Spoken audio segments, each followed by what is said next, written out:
कराची के कई इलाकों में बारिश के बाद से ताहाल बिजली की फराहमी ताअत्तुल का शिकार है।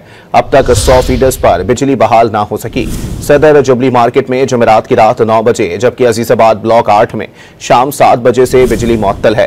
मॉडल कॉलोनी मुस्लिम हाउसिंग सोसाइटी स्कीम 38 में मंगल की शाम 7 बजे से इलाका मकीन बिजली के मुंतजिर हैं। गुलिस्तान जौहर ब्लॉक के कई ब्लॉक्स भी बिजली से महरूम हैं। तर्जुमान की इलेक्ट्रिक के मुताबिक 100 फीडर्स पर बिजली बहाली के लिए काम जारी है।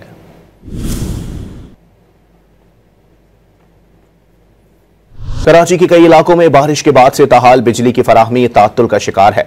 अब तक 100 फीडर्स पर बिजली बहाल ना हो सकी। सदर जुबली मार्केट में जुमेरात की रात 9 बजे जबकि अजीजाबाद ब्लॉक 8 में शाम 7 बजे से बिजली मुअत्तल है।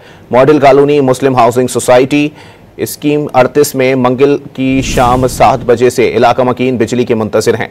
गुलिस्तान जौहर ब्लॉक के कई ब्लॉक्स भी बिजली से महरूम हैं। तर्जुमान की इलेक्ट्रिक के मुताबिक 100 फीडर्स पर बिजली बहाली के लिए काम जारी है।